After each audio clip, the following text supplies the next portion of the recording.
السلام عليكم ورحمة الله وبركاته.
أنتم مسلمون.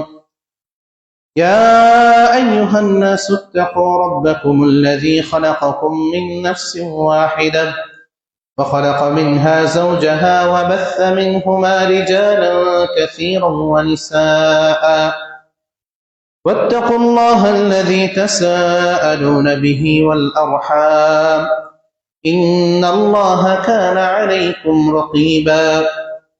يا أيها الذين آمنوا اتقوا الله وقولوا قولا سديدا يصلح لكم أعمالكم ويغفر لكم ذنوبكم ومن يطع الله ورسوله فقد فاز فوزا عظيما.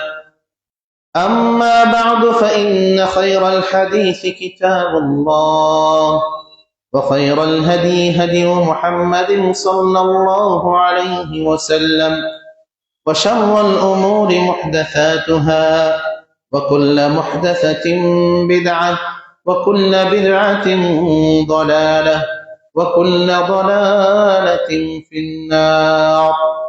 فقد قال الله تعالى في كلامه المجيد وفرقانه الحميد: أعوذ بالله من الشيطان الرجيم.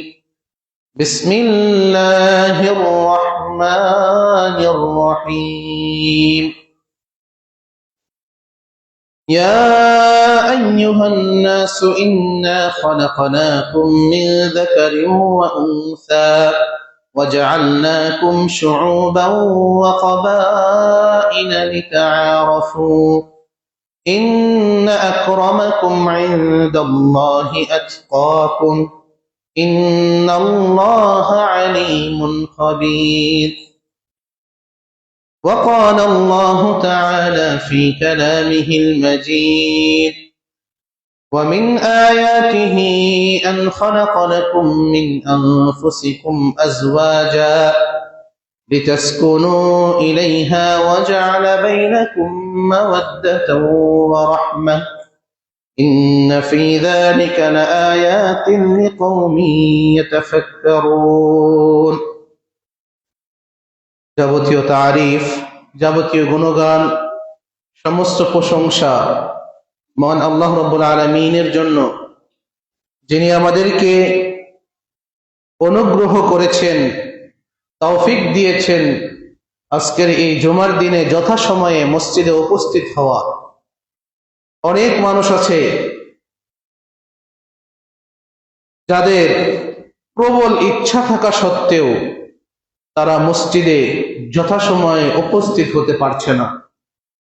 অনেকে হাসপাতালের বেডে কাতরাচ্ছে, অনেকে অনেক রকম বিপদে আচ্ছন্ন। আবার কিছু হতভাগা আছে যাদের কোনো রোগও নেই, ব্যস্ততাও নেই, শুধুমাত্র অলসতা বশত ঠিক টাইমে মসজিদে উপস্থিত হতে পারে নাই।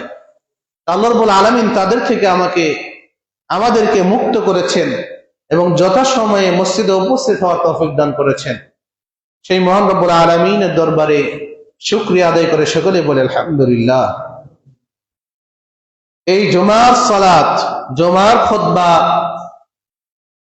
এর এমন ফজিলত, এই ফজিলত যদি আমরা পেতে চাই, আমরা সকলেই জানি যে অবশ্যই খুতবা শুরু হওয়ার পূর্বেই মসজিদে প্রবেশ করতে হবে। খুতবা শুরু হওয়ার পর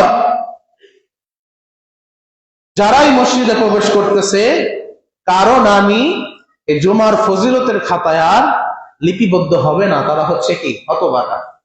আবার যারা ঠিক টাইমে উপস্থিত হয়েছি, মসজিদে প্রবেশ করার পর খুতবা শুরু হওয়ার পর যদি কোনো কথা বলে থাকি, তারাও কি এই জুমার ফজিলত থেকে বঞ্চিত।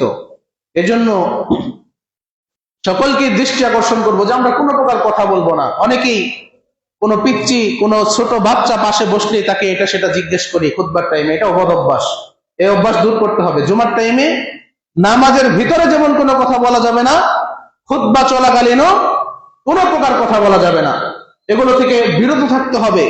বারবার বলার পরও যদি অভ্যাস পরিত্যাগ না হয়, তাহলে এরপর থেকে কেউ কথা বললে এই খুতবার মেম্বারটিকে হয়তো সতর্ক করে দেওয়া হবে, যেটা অনেকের হয়তো মান সম্মানের সমস্যা হতে পারে। এর জন্য আমরা এমনিতেই সতর্ক হয়ে যাব ইনশাআল্লাহ। আল্লাহ তাআলা সকলকে সেই তৌফিক দান করুন, সকলে বলে আমিন। বিশেষ করে উপরে যারা আছেন মা বোনেরা, তাদেরকে বিশেষভাবে অনুরোধ করব যে বাড়ির কোনো আলাপ এই মসজিদে এসে যেন আমরা কেউ উপস্থাপন না করি।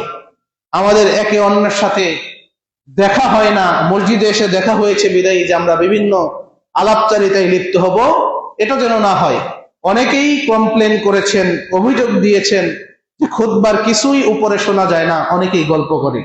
এইরকম অভ্যাস পরিত্যাগ করতে হবে। না আসলে সেটা আলাদা বিষয়, যদি আসি তাহলে মনোযোগ সহকারে খুতবা শুনতে হবে, মসজিদের আদব ঠিক রাখতে হবে। এই যারা ছোট আছো, কে কোথায় বসলো, কি করলো, কিছুই দেখবা না, শুধু খুতবা শুনবা, একটু কথা বলবা না, অন্যদিকে তাকাবা না, ঠিক আছে? কেউ কোনো প্রকার কথা বলবো না ইনশাআল্লাহ। তো আলোচনার শুরুতেই আমি কোরআনুল কারীম থেকে দুটি আয়াত তেলাওয়াত করেছি। উক্ত আয়াতকে সামনে রেখেই সংক্ষিপ্তভাবে আলোচনা শেষ করার চেষ্টা করবো ইনশাআল্লাহ। ওমা তাওফীকি ইল্লা বিল্লাহ আলাইহি তাওয়াক্কালতু ইলাইহি উনীব। গত সপ্তাহে আমাদের মসজিদে একজন মেহমান খুতবা দিয়েছিলেন, আপনাদের সকলেরই পরিচিত। এদিকে এসেছিলেন বিদায়, খুতবা দিয়েছিলেন। সেই সুবাদে আমিও অন্য এক জায়গায় খুতবা দেওয়ার জন্য বারবার প্রস্তাব এসেছিল, সময় পাই নাই। সেই সুযোগে আমিও সেখানে চলে গিয়েছিলাম। কিন্তু তার আগের সপ্তাহে যে আমি খুতবা দিয়েছিলাম, তখন বলেছিলাম যে ইনশাআল্লাহ সামনের খুতবায় স্বামী স্ত্রী সম্পর্কে আলোচনা করা হবে। তো তারই ধারাবাহিকতায় আজকে এই স্বামী স্ত্রীর সম্পর্কে ইসলামে কি বলা হয়েছে সেই সম্পর্কেই সংক্ষিপ্ত আলোচনা করার চেষ্টা করব ইনশাআল্লাহ।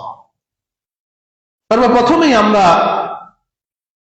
যে আয়াতটি নিয়ে আলোচনা করব, যে প্রত্যেকটি খুতবা, প্রত্যেক আলোচনা শুরুতেই আমরা যে আয়াতটি তেলাওয়াত করে থাকি, মহান রব্বুল আলামিন সূরা নিসার প্রথম আয়াতে বলছেন, ইয়া আইয়ুহান নাসু তাকু রাব্বাকুম, হে মানব সকল, তোমরা তোমাদের রবকে ভয় করো।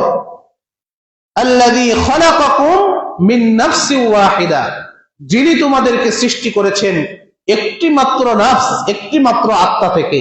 সেই আত্মাটাকে আদম আলাইহিস সালাম, আমাদের পিতা। ইয়া আইয়ুহান নাসু তাকু রাব্বাকুম, হে মানব সকল, তোমরা তোমাদের রবকে কি করো? ভয় করো আল্লাযী খালাকাকুম মিন নাফসিন ওয়াহিদা, যিনি তোমাদেরকে সৃষ্টি করেছেন একটি মাত্র আত্মা থেকে, একটি মাত্র নাফস থেকে।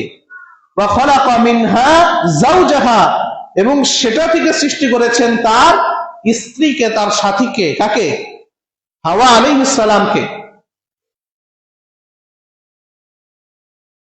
ওয়া খালাকা মিনহা যাওজাহা, তারপর বলা হয়েছে ওয়া বাসসা মিনহুমা রিজালান কাসীরাও ওয়া নিসাআ, এবং তাদের উভয় থেকে কি করা হয়েছে?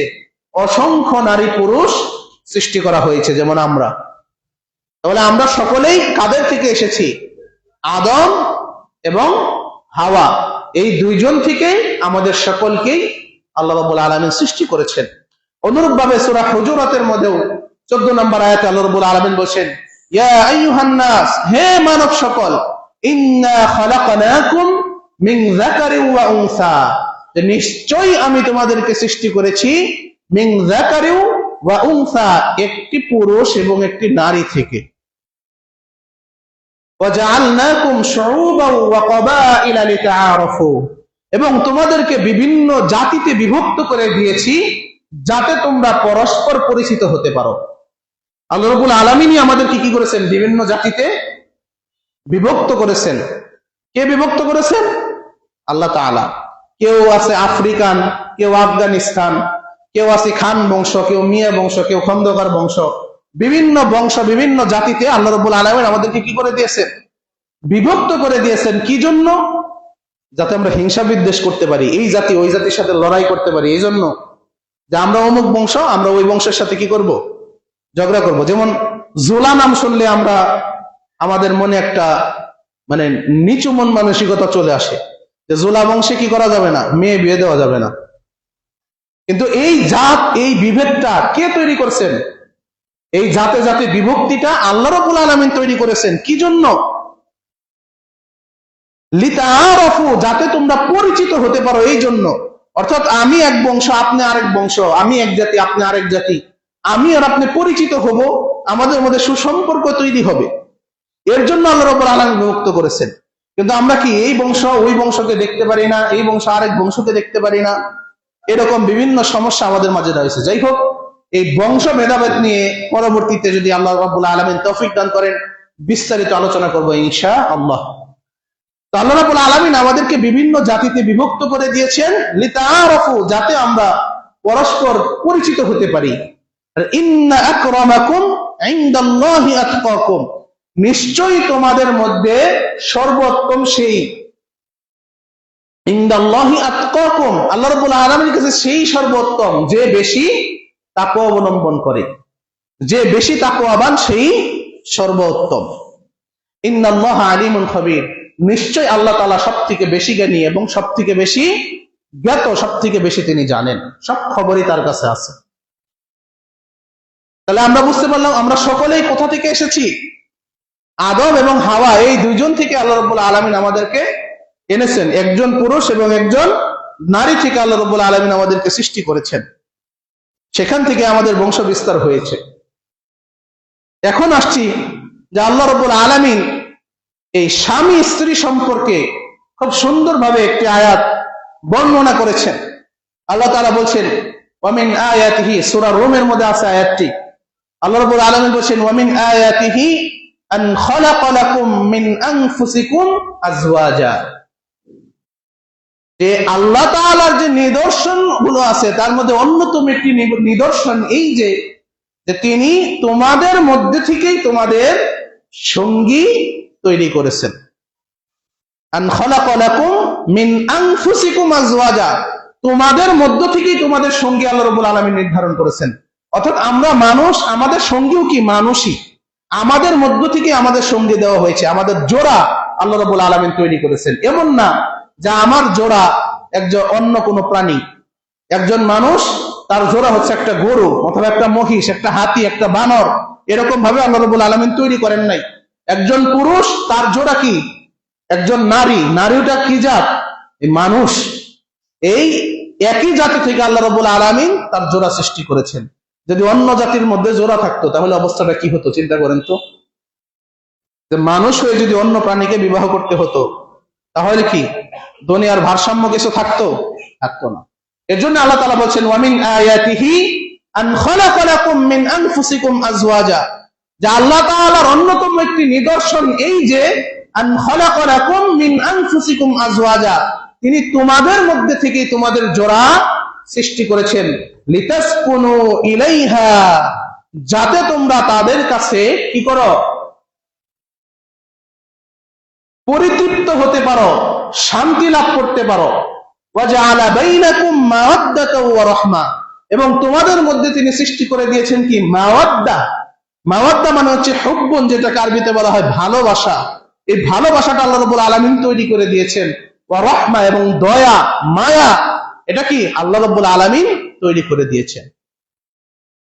ওয়ামিন আয়াতিহি আন খালাকা লাকুম মিন আনফুসিকুম আজওয়াজান লিতাসকুনু ইলাইহা ওয়া জাআলা বাইনাকুম মাওয়াদ্দাতাও ওয়া রাহমা।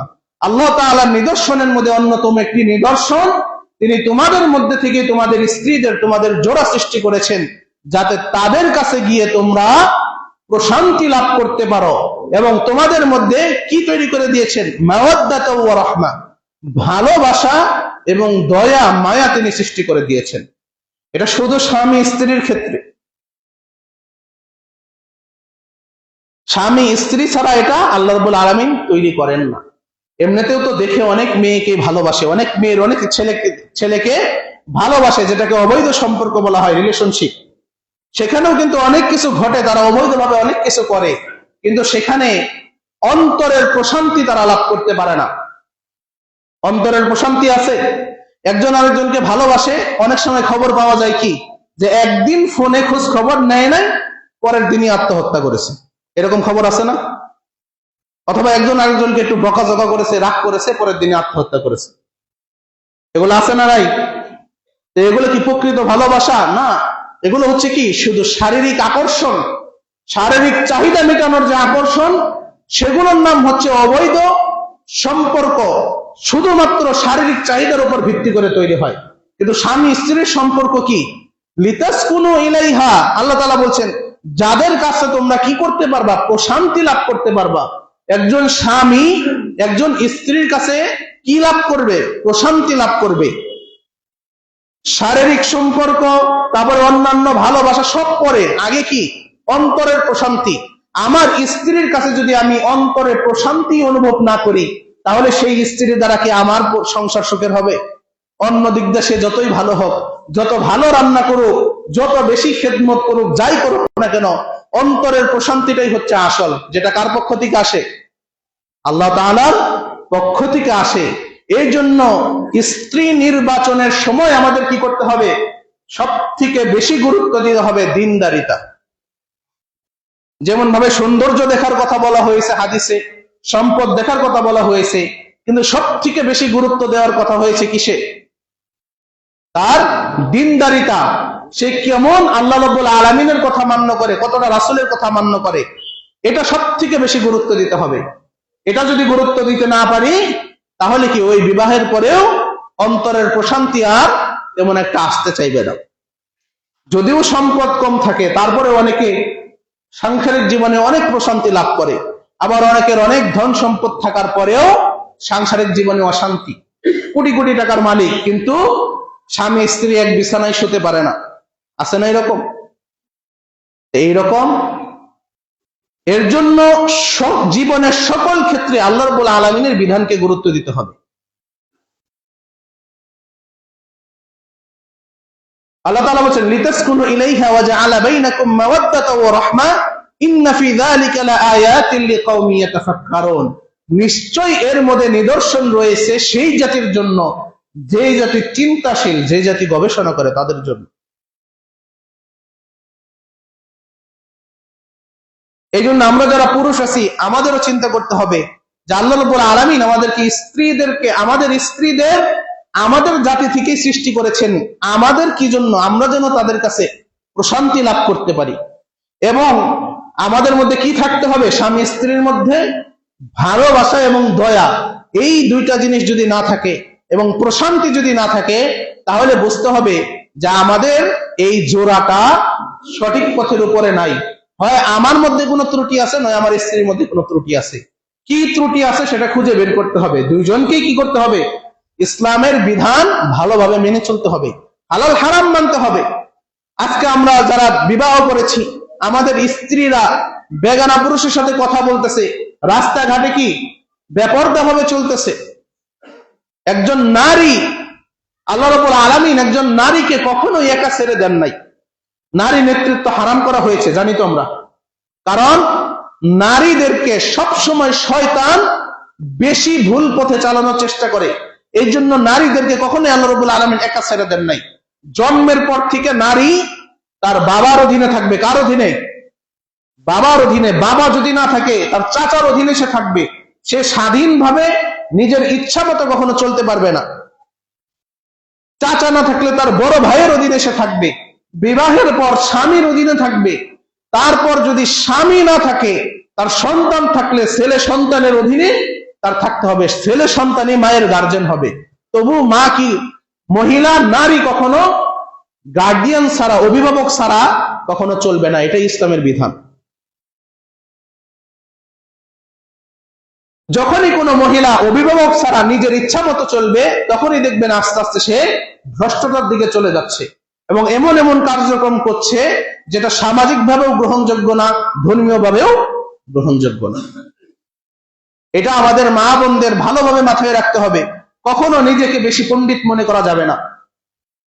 সবসময় আল্লাহ রাব্বুল আলামিন নারীর উপর পুরুষকে কর্তৃত্ব দান করেছেন। নারীদেরকে যদি আল্লাহ রাব্বুল আলামিন কর্তৃত্বই দান করতেন, তাহলে নারীর ভরণ পোষণ করা পুরুষের উপর আল্লাহ রাব্বুল আলামিন কখনো ফরজ করতেন না। এটা ভেবে সবসময় অনেক নারী কষ্ট পায় যে আমাদেরকে আল্লাহ রাব্বুল আলামিন কোনো অধিকারই দেন নাই। আসলে তো তা না। মূলত যে অধিকারটা তাদেরকে দেওয়া হয়েছে সেই অধিকারের দিকে গুরুত্ব দেন। সংসারের কর্তা থাকবে পুরুষ, নারীরা থাকবে কি সেই পুরুষের অধীনে। সেই পুরুষ যা বলবে তা মানতে বাধ্য। স্বামীর আদেশ স্ত্রী মানতে সবসময় বাধ্য থাকবে, যদি সেটা সরাসরি কোরআন হাদিস বিরোধী কোনো আদেশ না হয়, তাহলে অবশ্যই সে মানতে বাধ্য। এমনকি যে সকল মা বোনেরা জুমার সালাতে মসজিদে আসেন, তাদের স্বামী যদি বলে যে না মসজিদেও যাওয়া যাবে না, তাহলে আপনাদের মসজিদেও আসা যাবে না, বাড়িতেই সালাত আদায় করতে হবে। রমাদান মাস ব্যতীত সারা বছর যে নফল সিয়াম গুলো আছে, অনেক মা বোনেরা এই সিয়াম গুলো রাখেন। কারো স্বামী যদি বলে যে না নফল সিয়াম রাখা যাবে না, তাহলে আপনি নফল সিয়ামও রাখতে পারবেন না। স্বামীর এতটা গুরুত্ব ইসলামে দেওয়া হয়েছে। আবার আমাদের পুরুষদেরকেও খেয়াল করতে হবে যে আমাদের কি কি দায়িত্ব রয়েছে, সেই দায়িত্বের মধ্যে আমরা কোনো অবহেলা করছি কিনা। রাসূলুল্লাহ সাল্লাল্লাহু আলাইহি ওয়াসাল্লাম থেকে বর্ণিত একটি হাদিস, রাসূল সাল্লাল্লাহু আলাইহি ওয়াসাল্লাম বলছেন, খায়রুকুম খায়রুকুম লিআহলি, যে তোমাদের মধ্যে সেই সর্বোত্তম যে তার স্ত্রীর কাছে উত্তম। ওয়া আনা খায়রুকুম লিআহলি, এবং তোমাদের মধ্যে আমি আমার স্ত্রীদের নিকট সর্বোত্তম। অর্থাৎ রাসূল সাল্লাল্লাহু আলাইহি ওয়াসাল্লাম তার স্ত্রীদের নিকট সর্বোত্তম ব্যক্তি ছিলেন। আমাদেরকেও কি হতে হবে? আমাদের স্ত্রীদের নিকট আমাদের সর্বোত্তম হতে হবে। স্ত্রী যদি বলে যে হ্যাঁ আমার স্বামী ভালো মানুষ ছিলেন, তাহলেই আসলে প্রকৃতপক্ষে সে ভালো মানুষ। গ্রামের সব মানুষ ভালো বললো আর স্ত্রী বলল যে না সে আমার সাথে ভালো ব্যবহার করে নাই, সে মানুষটা খুব একটা ভালো না, তাহলে আসলেও সে ভালো না। আর স্ত্রী যদি কাউকে ভালো বলে, গ্রামের অন্যান্য মানুষ, সমাজের মানুষ খারাপ বললেও সে ভালোই। এই জন্য আমাদের চিন্তা করতে হবে যে আমরা যারা পুরুষ আছি, কয়জন স্ত্রীর কাছে আমরা কেমন। আমার স্ত্রী যদি আমার কাছে গর্ব করে যে তোমার চাইতে অমুকে এত ভালো, আমার অমুক ভাই এত ভালো, বা অমুকে এত ভালো, আমার কাছে লজ্জা পাওয়া উচিত যে আমি এখনো আমার স্ত্রীর কাছে একজন ভালো মানুষ হতে পারি নাই। তার মানে আসলে আল্লাহ রাব্বুল আলামিনের কাছে আমি এখনো ভালো না। আজকে আমরা যারা স্বামী আছি, স্ত্রীর সম্পর্কে অনেক অভিযোগ করি, কিন্তু নিজের অনেক দায়িত্ব আমরা পালন করি না। স্ত্রী ঠিকমতো সালাত আদায় করে কিনা সেদিকে খেয়াল করি না, স্ত্রীর পর্দার দিকে আমরা নজর দিই না। অথচ হাদিসে বলা আছে, যখন কোন মহিলা বেপরদাভাবে চলাফেরা করবে, তার মানে হচ্ছে তার যে অভিভাবক, তার যে গার্জেন, সে দায়ুস, তাকে দায়ুস বলা হয়েছে। কারো মেয়ে যখন বেপরদাভাবে চলাফেরা করে, বুঝতে হবে এই মেয়ের বাবা হচ্ছে দায়ুস। বিয়ের পরে কোনো বউ যখন বেপরদাভাবে চলাফেরা করবে, বুঝতে হবে এই মেয়ের স্বামী হচ্ছে দায়ুস। কোন মহিলা যখন মা বাবা থাকবে না, স্বামীও থাকবে না, সন্তানের অধীনে থাকবে, সেই মা যদি বেপরোয়াভাবে চলাফেরা করে তাহলে সেই সন্তান হচ্ছে দায়ুস। এগুলো কি আমরা চিন্তা করি? যাদের যৌথ ফ্যামিলি আছে, আমরা কি দেবর ভাসুর সবার কাছে নিজের স্ত্রীকে পাঠিয়ে দিচ্ছি তাদের সেবা যত্ন করার জন্য? এটা ইসলামের বিধান না। আপনার স্ত্রী শুধু আপনারই সেবা যত্ন করবে, তাছাড়া যা দায়িত্ব যতটুকু পালন করার করবে, কিন্তু বেপরদা কোনো পুরুষের সামনে যাবে না। তাদের সামনে কোনো কিছু নিয়ে যাওয়ার দরকার হলে আপনাকেই নিতে হবে, স্ত্রীকে পাঠানো যাবে না, এটা জায়েজই হবে না। কিন্তু এইরকম রীতিনীতি আমাদের সমাজে চালু না থাকায় যারা পর্দা মেনটেন করতে যায় তাদের অনেক সমস্যা হয়ে যায়। নতুন কেউ বিবাহ করলে যদি বউ দেখতে না পারি, অনেকে আফসোস করি যে হায় অমুক ভাতিজা বিয়ে করাইলাম, বাগনা বিয়ে করাইলাম, এটা করাইলাম, সেটা করাইলাম, এত কষ্ট করলাম, তার জন্য বউটা এক নজর দেখতে দিল না। বউ এত দেখার শখ আমাদের কেন আসে? যে বিয়ে করছে সে দেখবে তার বউ, আরেকজনে দেখার জন্য কেন লাইন ধরবে? এইরকম ফালতু রীতিনীতি আমাদের সমাজে পরিবর্তন করতে হবে। সর্বশেষ আলোচনা বেশি দীর্ঘায়িত করব না, যে স্বামী স্ত্রী সম্পর্কে যদি আলোচনা করি এক খুতবায় শেষ হবে না। এর জন্য আজকে বিস্তারিত আলোচনায় যাচ্ছি না, শুধুমাত্র গুরুত্বটা বুঝাচ্ছি যে আল্লাহ তাআলা আমাদেরকে সঙ্গী দান করেছেন, যে স্বামী স্ত্রীর কাছে এবং স্ত্রী স্বামীর কাছে কি করবে? প্রশান্তি লাভ করবে। এই প্রশান্তি যদি ঠিকভাবে লাভ না করতে পারি, লাভ না হয়, তাহলে বুঝতে হবে যে আমাদের সাংসারিক জীবনে কোনো না কোনো সমস্যা রয়েছে। এটা কিভাবে তাড়াতাড়ি পরিবর্তন করে সবকিছু সমাধান করা যায় সেই দিকে আমাদের চিন্তা করতে হবে। এবং স্ত্রীদের সর্বোচ্চ চেষ্টা করতে হবে সবসময় স্বামীর আনুগত্য করা। স্বামী যখন কাছে ডাকবে, সাধ্য অনুযায়ী সর্বোচ্চ চেষ্টা করতে হবে তার ডাকে সাড়া দেওয়া। বিনা কারণে যদি স্বামী ডাকার পরেও আমরা সাড়া না দেই, তাহলে সেই সকল মহিলাদের জন্য, সেই সকল মেয়েদের জন্য সারা রাত ফেরেশতারা বদদুয়া করে। এই জন্য এটা আমাদের খেয়াল রাখতে হবে। স্বামী যখনই কাছে ডাকবে, আপনাকে প্রয়োজন অনুভব করবে, তখন অবশ্যই তাকে সময় দিতে হবে, অন্যান্য কাজ পরে করতে হবে, সব কাজ ফেলে দিয়ে স্বামীর ডাকে সাড়া দিতে হবে। এবং আমরা যারা স্বামী আছি আমাদেরকেও গুরুত্ব দিতে হবে সবসময় স্ত্রীদের কোন কাজে আমি সহযোগিতা করলে তার মনটা ভালো থাকবে, তাদেরকে কিভাবে কথা বললে তাদের মনটা ভালো থাকবে। আমরা অনেকে বাহিরে কাজ করি, এমন এই দোহাই দিয়ে বাড়িতে ঢুকেই মানে একটা গরম মেজাজ নিয়ে বাড়িতে ঢুকি, সারাদিন বাড়িতে বাহিরে পরিশ্রম করি, বাড়িতে ঢুকেই দেখি এটা সেটা। আসলে কিন্তু যারা মহিলা, যারা সাংসারিক সংসার করে এবং যাদের সন্তান আছে, আমরা যেমন বাহিরে কাজ করি, তারাও কিন্তু বাড়িতে বসে বসে ঘুমায় না, এটাও মাথায় রাখতে হবে। যাদের মা বাবা আছে, শ্বশুর শাশুড়ি খেদমত করতে হয়, সন্তানের দেখাশোনা করতে হয়, রান্না বান্না করতে হয়, বাড়ি ঘর গুছিয়ে রাখতে হয়, ঠিক রাখতে হয়, সব মিলিয়ে তাদেরও কিন্তু পরিশ্রম কম না, এটাও আমাদের মাথায় রাখতে হবে।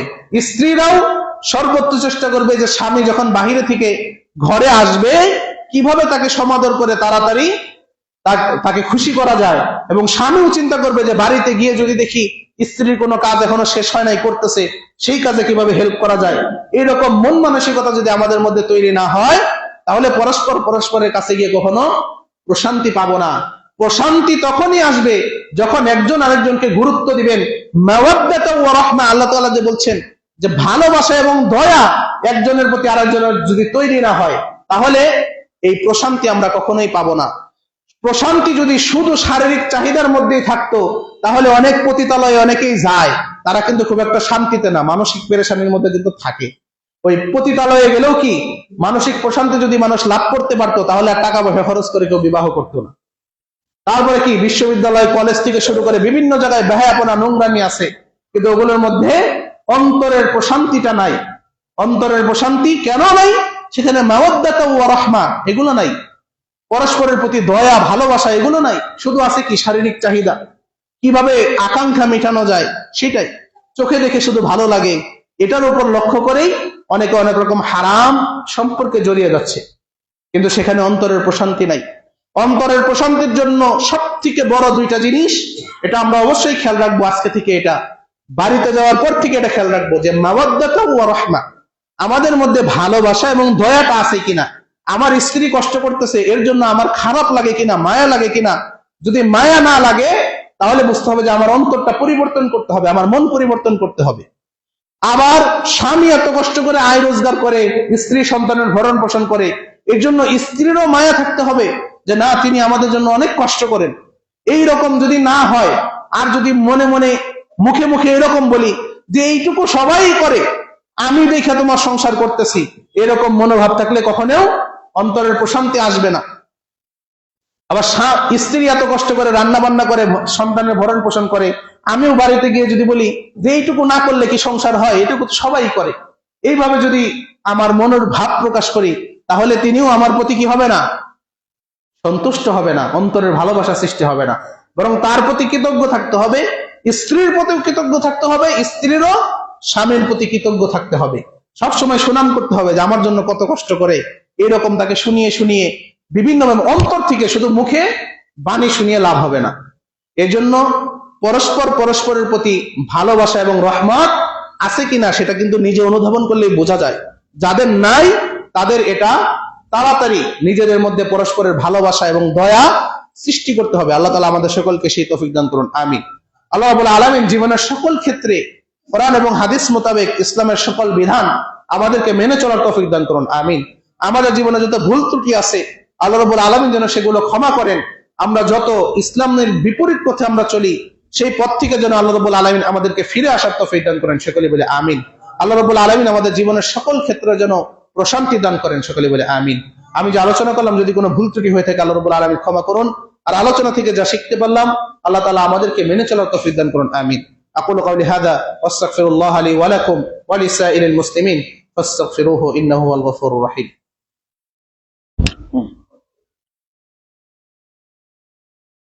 আলহামদুলিল্লাহি রাব্বিল আলামিন ওয়াল আকিবাতু লিল মুত্তাকিন ওয়াস সালাতু ওয়াস সালামু আলা আশরাফিল আমবিয়াই ওয়াল মুরসালিন ওয়া আলা আলিহি ওয়া আসহাবিহি আজমাইন, আম্মা বা'দ।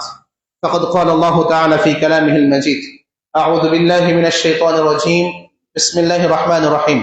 ইন্নাল্লাহা ওয়া মালাইকাতাহু ইউসাল্লুনা আলান নবী ইয়া আইয়ুহাল্লাযীনা আমানু সাল্লু আলাইহি ওয়া সাল্লিমু তাসলিমা।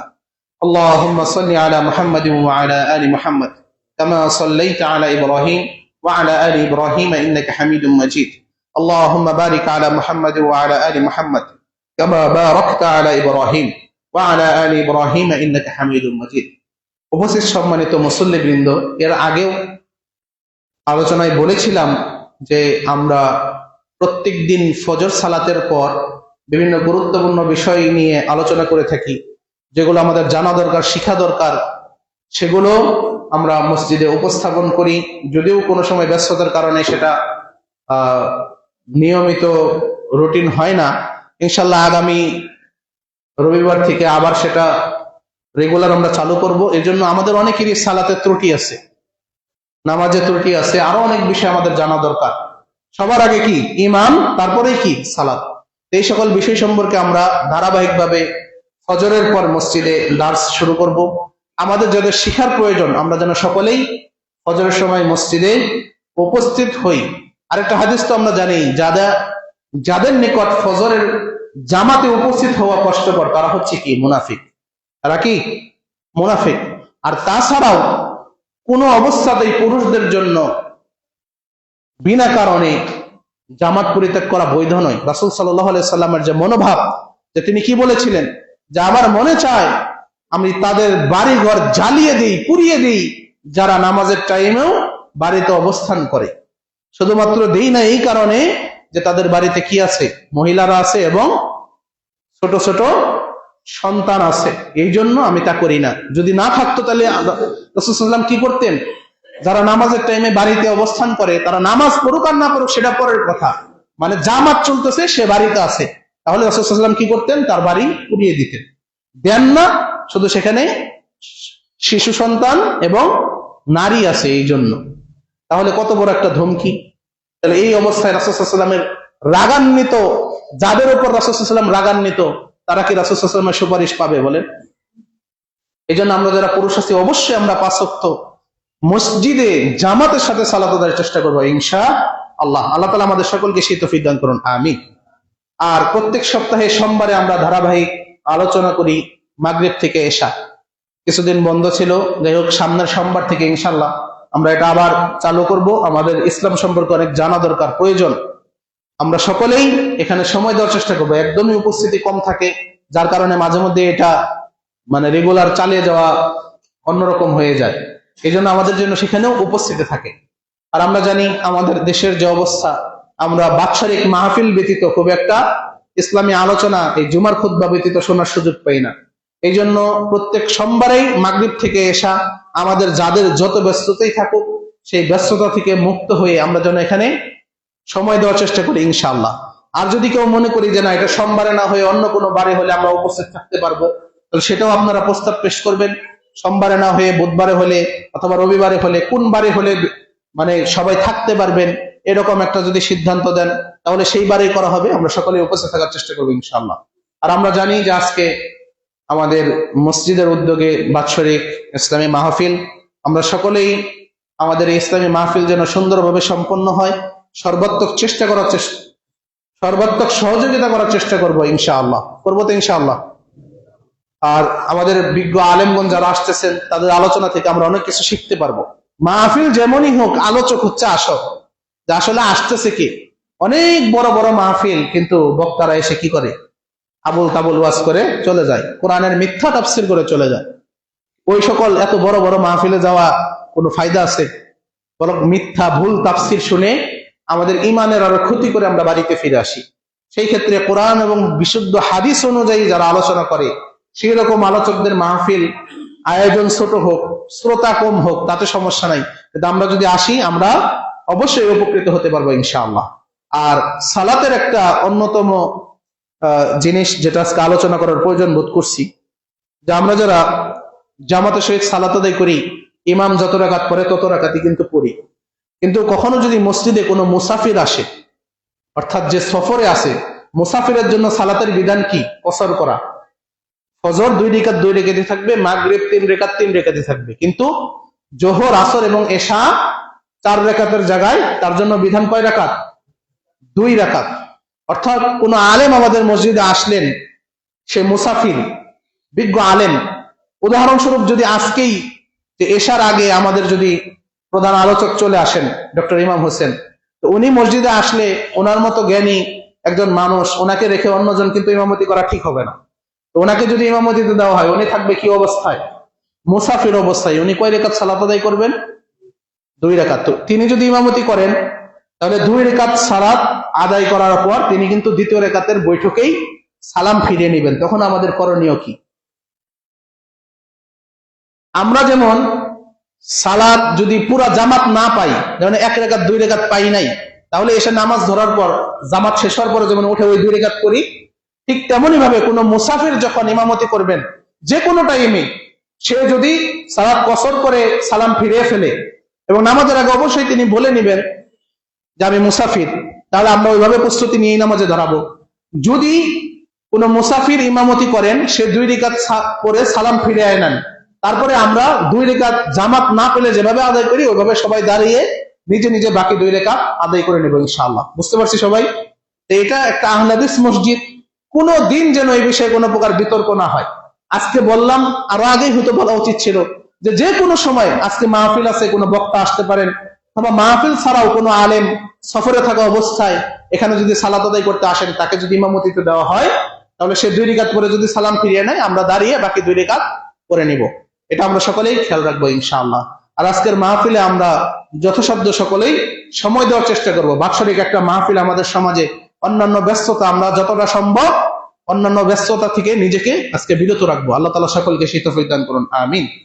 এবং মাহফিল কমিটির পক্ষ থেকে আপনাদের সবাইকেই উদারত আহ্বান জানানো হয়েছে যে আপনারা যেন সকলেই মাহফিলে যোগদান করে মাহফিলকে সাফল্যমণ্ডিত করেন। আল্লাহ তাআলা এই মাহফিল সুন্দরভাবে সম্পন্ন করার তৌফিক দান করুন, সকলে বলে আমিন। আমরা যারা এখানে উপস্থিত হয়েছি, আল্লাহ রাব্বুল আলামিন আমাদেরকে ক্ষমা করুন, এবং যারা মৃত্যুবরণ করেছে আল্লাহ রাব্বুল আলামিন তাদেরকেও ক্ষমা করুন। যারা ইসলামের পথে জীবন দিচ্ছে আল্লাহ রাব্বুল আলামিন তাদেরকে উত্তম প্রতিদান দান করুন, শহীদ মর্যাদা দান করুন, আমিন। আমরা যারা সিরিয়ার বর্তমান অবস্থা, এক স্বৈর শাসকের পতন ঘটেছে, আল্লাহ রাব্বুল আলামিন অনেক স্বৈর শাসককেই পতন ঘটিয়েছেন বা ঘটাইতেছেন, সামনেও ঘটাবেন। আল্লাহ রাব্বুল আলামিন যেন সকল নিরীহ মানুষকে, মাজলুমদেরকে সহযোগিতা করেন, সকলে বলে আমিন। সকল প্রকার স্বৈর শাসক যেন তাদের আসল শাস্তিটা ভোগ করে, তাদের প্রাপ্তিটা যেন তারা দ্রুত পেয়ে যায়, আমরা এই দোয়া করি। আল্লাহ রাব্বুল আলামিন যেন ফিলিস্তিনের মুসলিমদেরকেও একইভাবে এই সিরিয়ার মুসলিমদের মতো সহযোগিতা করেন, এবং এই সিরিয়ার স্বৈর শাসকের মতো ফিলিস্তিনের শাসককেও যেন আল্লাহ রাব্বুল আলামিন নির্মূল করে দেন। সকলে বলে আমিন। ربنا آتنا في الدنيا حسنة وفي الآخرة حسنة وقنا عذاب النار رب ارحمهما كما ربياني صغيرا سبحان ربك رب العزة عما يصفون وسلام على المرسلين والحمد لله رب العالمين قوموا للصلاة المصلين